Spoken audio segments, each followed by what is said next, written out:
மரணத்துடைய தருவாயில என்ன செய்யறாங்க, தியாகத்தோட உடல்நிலை சரியில்லாத நிலையில இருக்கிறாங்க. நம்மளை பொறுத்தவரைக்கும் நபி அவங்க எந்த போரையும் ஒரு போரை கூட நினைச்சு அழுகுறாங்க. அந்த அளவுக்கு என்ன செய்றாங்க, ஒவ்வொரு சஹாபாக்கள் ஆண்களும் சரி பெண்களும் சரி என்ன செய்றாங்க, தீனுக்காக தியாகம் அல்லாஹ்வுடைய பாதையில போறத அவசியமாக்கணும்.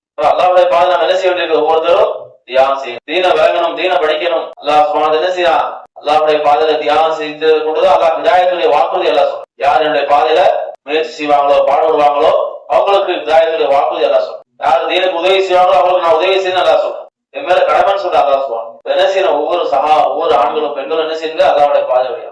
அதே போல வீட்டுல நம்ம என்ன செய்யுங்க, தீனுடைய அமல்கள் தீனுடைய சூழ்நிலை நம்ம உருவாக்கும். ஏன்னா வீட்டுல அல்லாஹ் எப்படி ஆண்களுக்கு பள்ளிவாசல் மஸ்ஜிதாக இருக்குதோ அதே போல பெண்கள் என்ன செய்யணும், வீடு என்ன செய்யணும், அமல்களை கொண்டு மஸ்ஜிதாக ஆபராக அமல்களை கொண்டு அல்லாஹ்வுடைய உதவி அல்லாஹ்வுடைய ரஹ்மத்துடைய மலக்குமாருடைய வருகை என்ன செய்யணும், நம்ம வீட்டுல வர வைக்க. அதனாலதான் சொல்லப்படுது, பெண்கள் என்ன செய்யணும், வீட்டுல அவ்வளவு வக்துல என்ன செய்யணும், தொழுகை இருக்குதே ஒவ்வொரு முஸ்லிமான ஆண்கள் பெண்கள் மேல கட்டாய கடமையா நேரம் குறிப்பிடப்பட்டிருக்கு. அந்த நேரத்துல நிறைவேற்ற அந்த மூமினான ஆண் பெண்களுக்கு என்ன செய்ய கடமையாகும். பெண்கள் என்ன செய்யணும், வீட்டுல தொழுகையை கொண்டு என்ன செய்யணும், நம்ம வீட அலங்கரிக்கணும், அமல்களை கொண்டு சரிபார்க்கணும். எப்பேற்பட்ட சூழ்நிலை வந்தாலும் எங்க இடத்துல என்ன செய்யக்கூடாது, தொழுகையை விட்டக்கூடாது, தொழுகையை தாமதிக்க கூடாது, தொழுகையில அசட்டை செய்யக்கூடாது. தொழுகையை கொண்டுதான் அல்லாஹ் என்ன செய்யறான், எங்களுக்கு ரிஸ்க் அளிக்கிறான், எங்களுக்கு அல்லாஹ் உதவி செய்யறான். உலகத்துடைய அவருடைய ஆக்கிரத்துடைய எல்லா நிலைமையிலும் அதான் சரி செய்யறான். கயாமத்துல அல்லாஹ் முதல்ல அதான் என்ன செய்யறான், தொழுகையை கொண்டுதான் அதான் என்ன செய்யறான், கேள்வி ஆரம்பிக்கிறான். ஒரு மனிதத்துல தொழுகையுடைய வாழ்க்கை சரியா இருக்கு, தொழுகையுடைய அமல்கள் சரியா இருக்கு சொன்னா அந்த மனிதனுடைய மற்ற அமல்கள் எல்லாம் சரியா இருக்கு. ஒரு மனிதத்துல தொழுகை சரியா இல்ல, தொழுகைக்கு அந்த மனிதன் முக்கியத்துவம் கொடுக்கணும்னு சொன்னா மற்ற அமல்கள் எல்லாம் அவர்கிட்ட என்ன செய்யும். தொழுகை இல்லாமதற்கு இஸ்லாத்துல எந்த பங்குன்னு சொல்லி இஸ்லாம் சொல்லிருக்கா, மூலாதான் சொல்றாங்க. தொழுகை இல்லாதவங்க மறுமையில யாரோட இருப்பாங்கன்னு சொல்லி இஸ்லாம் சொல்றாங்க. காமான் உபயோகம் கலப்பு இப்படி போன்ற இஸ்லாத்துடைய விரோதிகளோட என்ன செய்வாங்க நரகத்துல.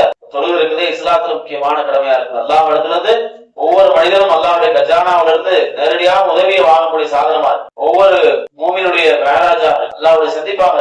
தொழுகையில அல்லாஹ்வுக்கும் நமக்கு எந்த திரையும் இல்ல, அல்லாஹ் நேரடியா என்ன செய்யறான், நம்ம மேல கவனம் செலுத்துறான். தொழுகை தக்பீர் கட்டி வந்து சலாம்ல அல்லாஹ் என்ன செய்யறான், அதனுடைய முழு கவனத்தையும் அந்த அடியா மேல செலுத்துறான். நம்முடைய தொழுகையில என்ன செய்யணுங்க, பள்ளி வீடுகள்ல நம்முடைய தொழுகையில ஒவ்வொரு வக்துல தொழக்கூடியவர்களாக சுன்னத்தான தொழுகையில பேணுதலா தொழக்கூடியவா.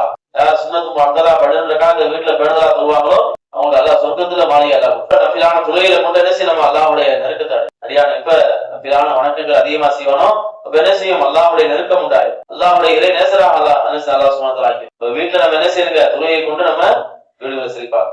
குர்ஆன் ஓதறப்ப நம்முடைய வீடுகளை என்ன செய்யணும், சரிப்பாங்க. எந்த வீட்டுல சூரத்துல் பக்ரா ஓதப்படுமோ அங்க ஷைத்தான் ஜின்கள் என்ன செய்ய வெளியாது. எந்த வீட்டுல யாசீன் ஓதுறாங்களோ அவங்க என்ன செய்யும், அல்லாஹ்வுல எல்லா விதமான ரஹ்மத் பரக்கத்துகளை அவனுடைய தேவையை அல்லாஹ் என்ன செய்வான், அவனுடைய இந்த விஷயத்துக்கான யாசீன் கூட அல்லாஹ் என்ன செய்வான், அவனுடைய தேவையை நிறைவேற்றப்படும். சூரா தபாரக் யார் ஓதுவாங்களோ அவங்களுக்கு என்ன செய்யும், கபருடைய வேலை பாதுகாப்பு. சூரா வாக்கிய அவர்களுக்கு வறுமையோட எந்த விதமான விஷயம் வராது. இதுபோல என்ன செய்யும், நம்ம வீடுகள்ல குர்ஆன் ஓதக்கூடிய மக்களா